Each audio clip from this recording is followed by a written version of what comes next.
ప్రకాశం జిల్లా కందుకూరు వ్యవసాయ market committee చైర్మన్గా రాయపాటి సుభాష్ని పదవి బాధ్యతలు స్వీకరించారు.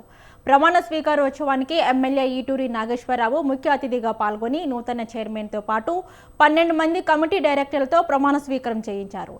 ఎమ్మెల్యే నాగేశ్వరరావు జన్మదినోత్సవం కావడంతో కందుకూరు పట్టణం పండుగ వాతావరణాన్ని తలపించింది. ఈ వేడుకలకు నియోజకవర్గం నలుమూలల నుంచి వేల సంఖ్యలో పార్టీ నాయకులు, కార్యకర్తలు, అభిమానులు తరలివచ్చి ఎమ్మెల్యేకు జన్మదిన శుభాకాంక్షలు తెలిపారు. కేక్ కటింగ్, పూలమాలలు, శాలువాతో ఘనంగా సన్మానించారు.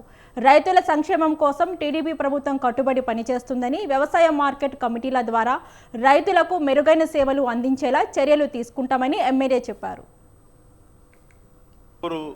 నియోజకవర్గంలో తొలిసారి షెడ్యూల్ క్యాస్ట్కి గౌరవ ముఖ్యమంత్రి నారా చంద్రబాబు నాయుడు గారు, అలాగే మా అందరి ఆదర్శప్రాయుడైనటువంటి మా యువ నాయకుడు లోకేష్ బాబు గారి ఆశీస్సులతో కందుకూరు నియోజకవర్గం ఏఎంసీ చైర్మన్ పదవి సోదరి రాయపాటి సుభాష్ని గారికి ఇచ్చినందుకు ముందుగా మా నియోజకవర్గ ప్రజల తరఫున వారికి ఉదయపూర్వక నమస్కారాలు తెలియజేసుకుంటూ, మీరందరూ కూడా చూస్తూ ఉన్నారు, ఇన్ని సంవత్సరాల నుంచి నా ఎస్సీలు, నా ఎస్టీలు అని చెప్పుకునే జగన్మోహన్ రెడ్డి గారి ప్రభుత్వంలో ఈ రిజర్వేషన్ అయినా కూడా ఇక్కడ ఈ ఏఎంసీ చైర్మన్ ఎవరికి ఇవ్వకుండా ఖాళీగా పెట్టిన పరిస్థితి. ఈ ప్రభుత్వం వచ్చిన తర్వాత మా ప్రభుత్వం చేతులతో పనిచేసే ప్రభుత్వం, చెప్పిన మాట తినే జనాలకు ఏదైతే చెప్పామో అది చేసే ప్రభుత్వం ఈ కూటమి ప్రభుత్వం.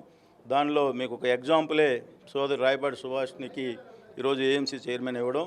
మీ అందరూ కూడా అన్ని వర్గాల ప్రజలు తెలుగుదేశం పార్టీలోనే న్యాయం జరుగుతుందనే దానికి ఒక సామాన్య కార్యకర్తకి ఈరోజు ఏఎంసీ చైర్మన్ ఇచ్చామంటే ఈ పార్టీ స్వర్గీయ నందమూరి తారక రామారావు గారు స్థాపించిన పార్టీ, సమాజమే దేవాలయం, ప్రజలే దేవుళ్ళు అని చెప్పి స్థాపించిన పార్టీలో అన్ని వర్గాల ప్రజలకి సామాన్య మానవులను ఈరోజు ఒక సామాన్య కార్యకర్తను ఈరోజు పాలిట్ బ్యూరో మెంబర్ చేసిన పార్టీ తెలుగుదేశం పార్టీ. అటువంటి పార్టీలో మేము అందరం ఉండడం మా చాలా సంతోషం.